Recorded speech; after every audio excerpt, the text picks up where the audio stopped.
have here with me the Daily Trust newspaper. And the major story on the front page says, as Akeredolu dies at 67. Ayedatiwa sworn in as Ondo governor. And we have riders to that story. Announces appointment. Late governor's aide resigns. Tinubu, Buhari, Atiku, governors, others mourn.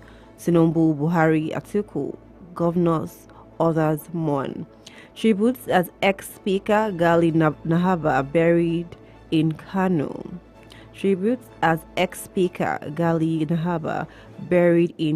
You can read that on page 4 of the Daily Trust.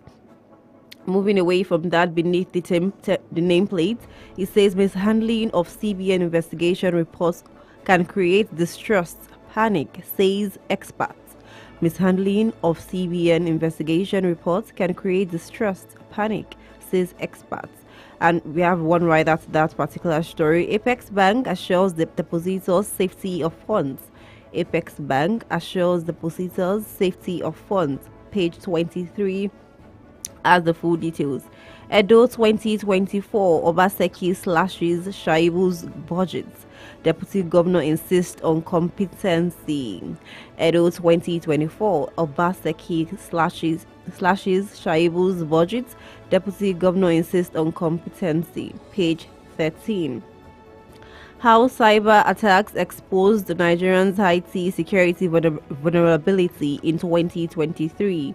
How cyber attacks exposed Nigeria's IT security vulnerability in 2023.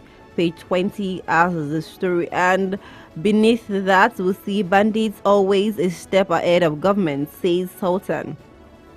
Bandits are always a step ahead of government, says Sultan. And we have three writers to that particular story.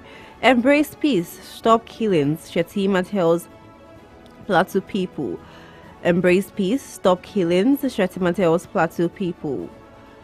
Also, ACF calls for state of emergency in banditry-prone communities.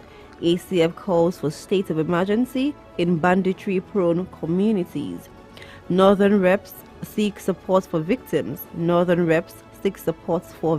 You read that on page 6.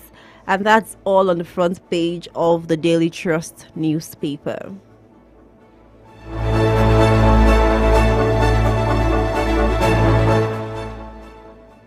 Don't forget that you can also join the conversation by calling our phone lines 0700 1021 1021, or you can send WhatsApp message to 090 7224 5018. We're streaming live on YouTube and on X at High Impact 102.1 FM. We'll go on a short break, and when we come back, we begin with the second segment. Stay tuned.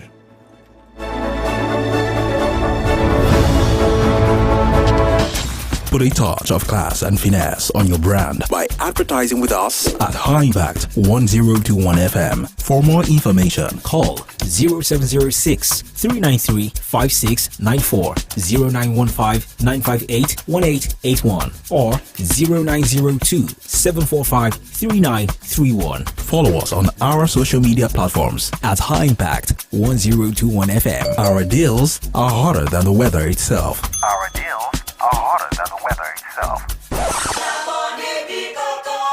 Picture this. You, your family, and friends cruising glass full and having the time of your lives this Christmas. That's right, this Christmas at High Impact Cruise, we are turning up the fun factor to 11. Join us on December 10th at our Fresco Cruise. Treat yourself to an extraordinary night of indulgence surrounded by Lagos water. On December 25th for the Santa Cruise, and on December 26th for our Silent Disco Cruise. Bid farewell to the year in style at the Groovy Cruise on December 30th, and start the new year with a bang at the Symphony Cruise on January 1st. All cruises are on lock from 4 p.m. to 7 p.m. This December is gonna be lit. For inquiries, please call 0815-181-9580 or 0818-824-5734, or visit www.highimpactcruise.com. You can visit us at High Impact Cruise Boarding Terminal, opposite Lagos House, Outer Marina, Lagos. High Impact Cruise. Dream. Discover. explore.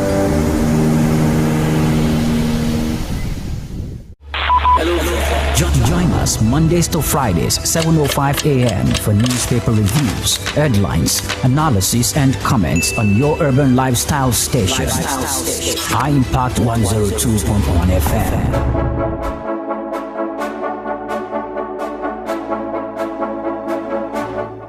Welcome back to the second segment of the newspaper review on High Impact 102.1 FM. We're streaming live on YouTube and on X at High Impact 102.1. You can also join the conversation by calling the phone line 0700 1021 1021 or send a WhatsApp message to 0907 224 5018. Right now, let's welcome Engineer Gabriel Babaglola. Good morning, compliments of the season. Hello, good morning. How are you doing? I'm fine. It's glad to have you on the show. Thank you so much for having me. I'm happy to be with you.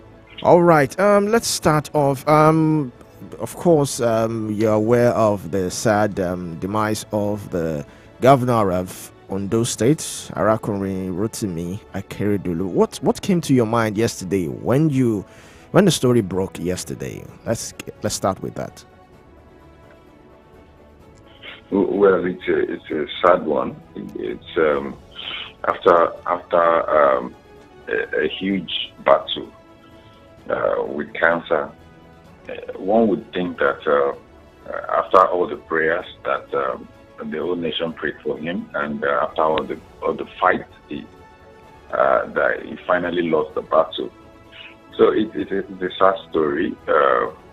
We felt, I personally felt very sorry for not being able to actually win the battle against cancer. But what can we do? With all thanks to God, and we can only pray for the family for the fortitude to actually be able to bear the loss. So the first thing that came to my mind was I couldn't believe it. We were thinking that after all the going to take care of myself and all of that, and after all the rancor in Ondo State, we believe that he will still come back to hand over government to whoever wins the election, the coming elections. But we have to submit to the will of God.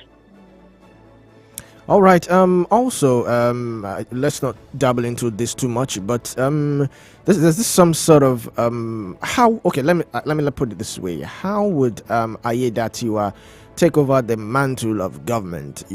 Before now, we cannot also deny that there was some sort of rancor between him and the late governor, which president had to step in, had to wade in, and there were so many rumors that Aiyedatiwa was forced to sign some sort of document to be of best behavior. How would he douse the tension right now? Because there seems to be two sides, even though they are from the same political party, but it's almost like we have the Akeredolu faction and we have Aiyedatiwa faction. How will he be able to bring both factions together? Not forgetting that some of the Akeredolu's aides have already started resigning. The chief press secretary has resigned and a couple of aides have resigned. How will he douse the tension? How will he bring everyone together at this moment so that the state can move forward? When the president actually waded into the matter, that's one of the major things that he did. Many people have actually foreseen, possibility of the governor not coming back. In fact, there are speculations that it probably have passed on even before it was announced. But that aside, I think the best thing for Aiyedatiwa to do is to actually to free. I mean, there are some free nerves. He should make them believe that. He should make them believe that he is for the ideology. He's going to promote the ideology of the former governor. Now, which was actually the reason why the former governor brought him up as a deputy governor. Yes. Because in Nigeria today, there are no political parties anymore. What we have, I always say, are political platforms. So a political party are a group of people that actually come together with the same ideology, one common vision, one common mission to achieve that vision, and they have one ideology, and they're working towards that ideology. But if you see what we have today as political parties, they are political platforms. They operate as political platforms, where someone who have an opposing ideology can come and use that platform to ascend to power. And so you can have a governor and number one citizen and number two citizen. Both of them have different, complete ideologies. Yes. So you can have someone from someone who belongs to ideology A and another person who belongs to ideology B operating on the same platform. So someone can be in PDP and another one in Labour Party, and both of them are governors and deputy governor of APC. You know, look at Wike, for example. Yes. Wike has a political party of his own, which is not APC, is not PDP. It's like it's a Wike political party. Yes. And he has members of his personal party. Those are people who believe in his ideology. Members of his party in Labour Party, in APC, in PDP, and that's how it has been, and that's how the president operated, and that's how I feel. That's how Muhammad Buhari operates. That's how those strong men. That's how they operate. So the idea of political party in Nigeria has been so bastardized and destroyed, and that is why they cannot be held accountable until everything is structured. Now back to Aiyedatiwa now. Aiyedatiwa, if he wants to get it right, the best thing he can do is to make the people believe that he wants to finish what Akeredolu has started. So he believes in the mission of Akeredolu to develop Ondo State. He should make the people believe that to develop Ondo State, and then he should complete those things that Akeredolu has started, and then even if Akeredolu's aides are resigning, he should try to bring some of the Akeredolu's people into power. Maybe not the very powerful ones, because when Akeredolu was sick, there are news around the corners that it is not Akeredolu who do not want Aiyedatiwa to take over as acting governor. It is some powerful people behind Akeredolu who are thinking that, well, if Aiyedatiwa becomes the acting governor, they will not be able to ascend to power when Akeredolu leaves office. So they want to use Akeredolu's power in the office to ascend to power in the next election. So, and they believe that if Aiyedatiwa becomes the acting governor, if eventually Akeredolu does not come back, Aiyedatiwa will use that same incumbent power to come back to power in the next election. So that's why they are trying to, use Akeredolu's name to make sure that Aiyedatiwa does not become the acting governor. So now that fate has it, and Lucky Aiyedatiwa is lucky. Is lucky so much that Aye will become his own, and God is behind him. He has become the governor now. I think the best thing he can just do is he may not bring in those very powerful Akeredolu's supporters. Okay. But he should bring notable people who, when the citizens see this person that Aiyedatiwa is bringing on, they know this person belongs to maybe Akeredolu's children, or maybe Akeredolu's people from Akeredolu's family, and you put them in positions where they cannot really wrest power from him, and then he can now continue the works that Akeredolu has started. He should not bother to start some projects right now. He should strive and race towards completing those works that Akeredolu has done, has started. You know, when in moments of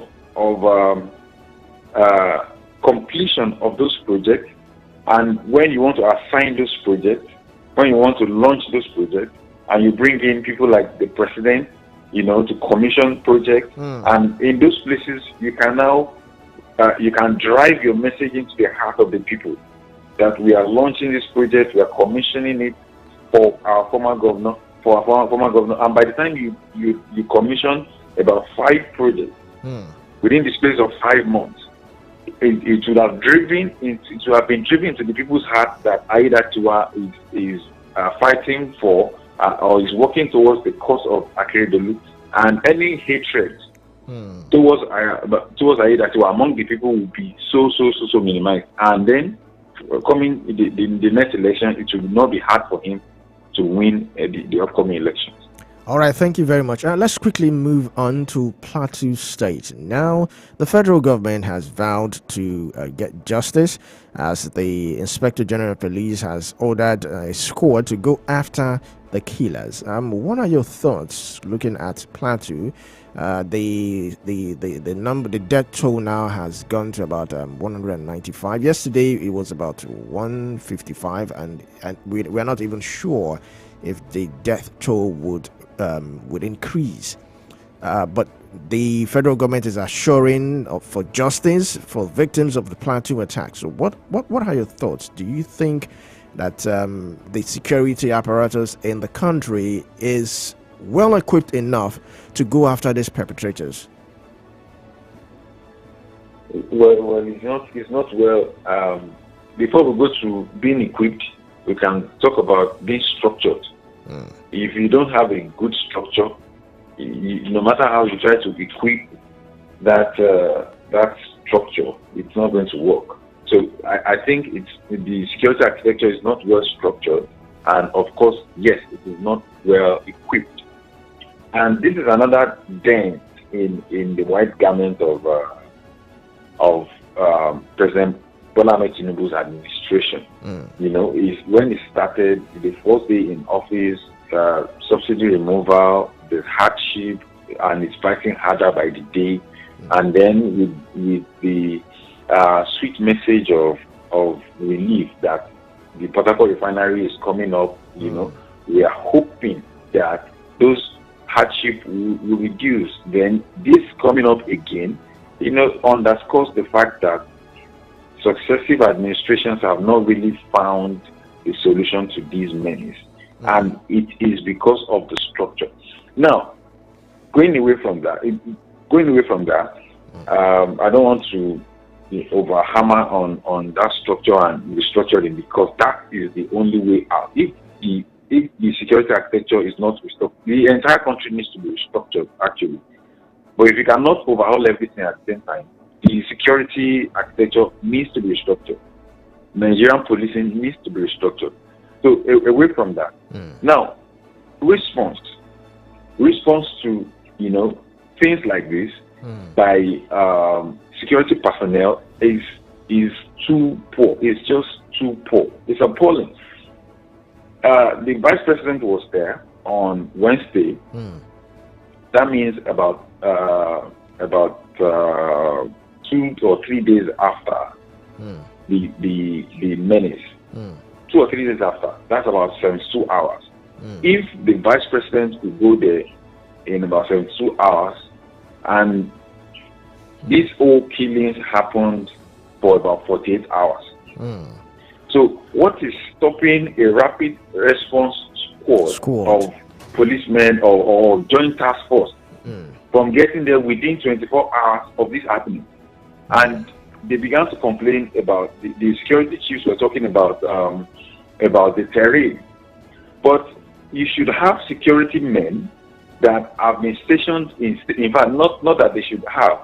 There are security men. For example, in Ibadan, where I live, there's a job where army men live. They actually live in that place with their family. Yes. Why is that? It's because wherever you're coming from, whether you're from Sokoto or you're from Port Harcourt or you're from Lagos, you are posted to Ibadan, you are leaving the army barrack.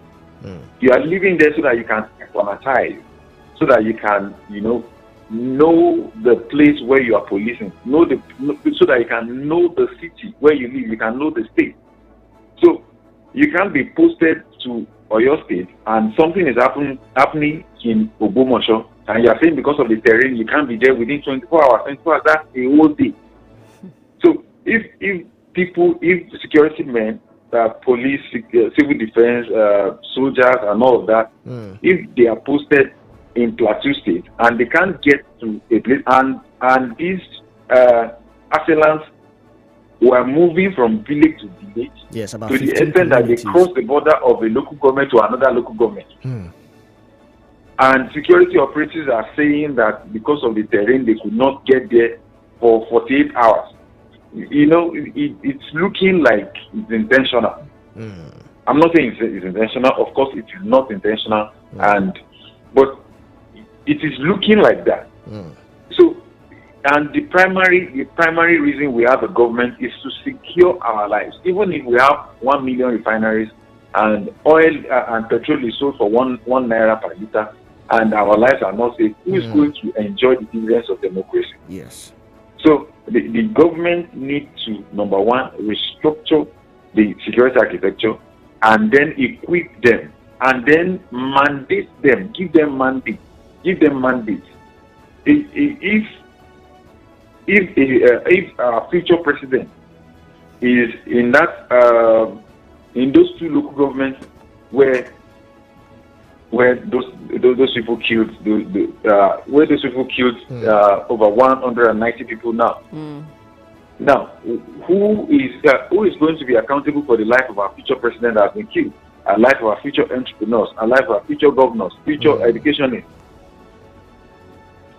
Yes. Let me stop there. Okay, thank you very much. Thank you. Now, looking at what's going on in Plateau, Plateau has always been a place whereby we've had too many community clash, religious, this and that.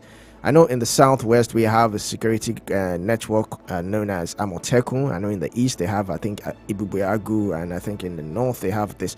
Do you think that they might also need some sort of because you can't leave these matters of security to just security agents alone? We have to have some sort of state security. Do you think that that can bring about any relief to Plateau State? Yes, it can, and it will. The reason means that the Nigerian security architecture is geared towards primarily, most times, city or urban policing. Soldiers, police, and civil defense, and all of that, all these security forces, urban policing majorly. Nobody is policing the forest anymore. And these people, they gang up in the forest, they attack the villages and cities, and then they go back into the forest. You need people, you need whatever it is, Amotekun, Vigilante, ESN, whatever, to police the forest. Because if you don't police the forest, they gang up, they attack the cities, villages, and go back into the forest. And there's even technology now. You can use drones, you can use satellites, yes, to capture illegal movements from here and there. The technology is so much advanced that our excuses are no longer tenable. Someone who is not even a security expert will be able to tell you that if you do this, it will work, and it's actually going to work. Not to mention the security experts we have in this nation. But concerning Plateau State, I think in recent months, the security personnel there have actually worked hard to make sure there's peace, and there's been peace for some months now.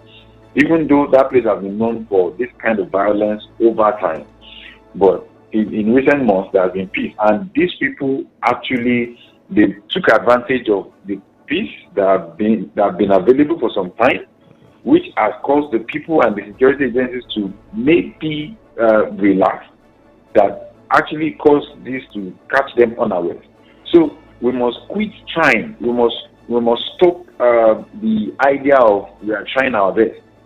Trying our best is not sufficient. Is not sufficient to secure the life of human beings. So we must be mandated to do the right thing at all times to make sure that Nigeria is safe for all of us. All right, let's quickly shift our attention to Rivers State. On the Guardian newspaper, Rivers elders write President Tinubu and Fubara on the illegality of the peace pact. Now, there has been so many rumors. We do not know what was in that document, that peace pact. Some people said it was a draconian peace pact in which Fubara's powers were stifled. But what do you think is really going on in Rivers? Do you think Fubara right now would, should I say, be of good behavior? And do you think Wike still has any sort of influence in Rivers? Please, I didn't get the last word very well. Okay, I said talking about Rivers State and the peace pact. Okay. Now, the Rivers elders have written to President Tinubu on the illegality of the peace pact, which means that some of the conditions in that document are not legal. Now, we've heard so many rumors. I heard that his powers, Governor Fubara's powers were being stifled. But do you think that with everything has happened in Rivers, that Fubara and Wike would some sort of be friends, or would have a cordial relationship? And do you think that Wike still has any political power over Rivers? Wike is living in dreamland. And your question, I don't think they would be friends again.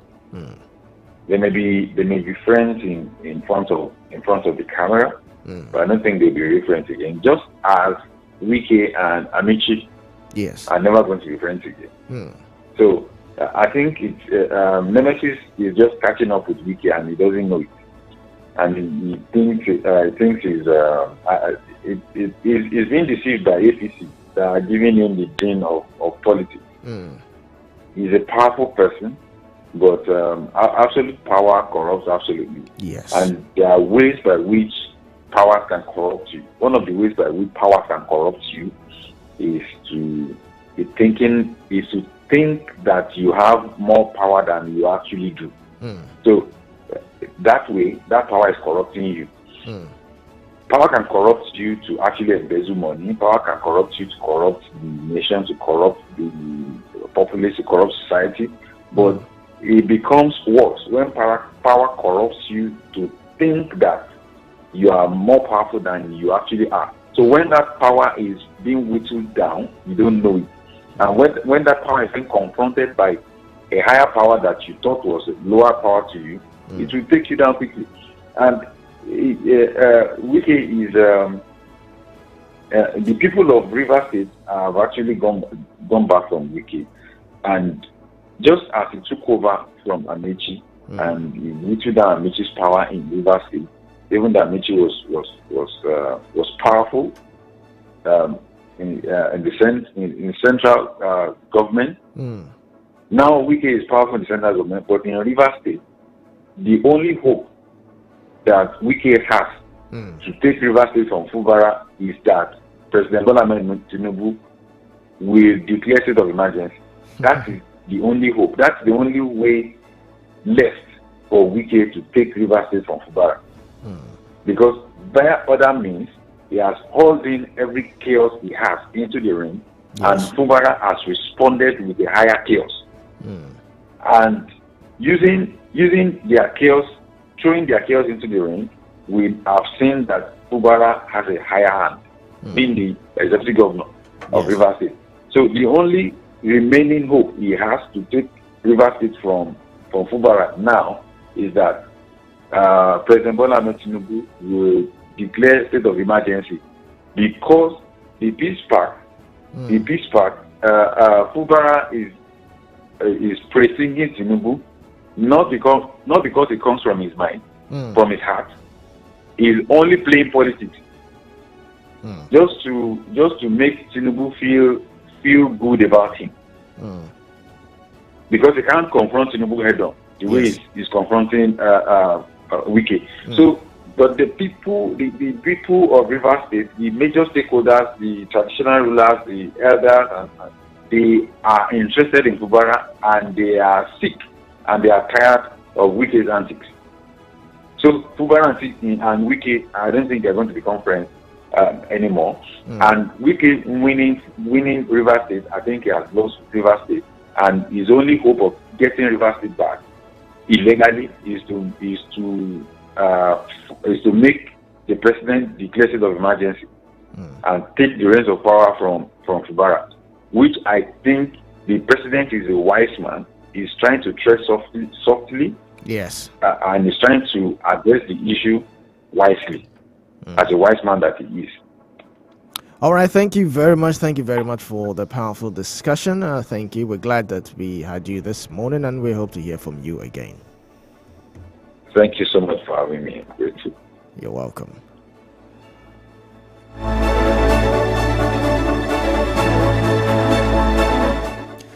Such a powerful discussion there. A lot of things were, a lot of information were revealed, and just as we send condolences to the family of Akeredolu, we hope that the new governor will continue the good works of Akeredolu, and would also try, as much as possible, to bring everyone together, to unite all parties, all factions, everyone together, and just continue the good works of Akeredolu. And this is where we will be rounding off today's edition of the Newspaper Review on High Impact 102.1 FM.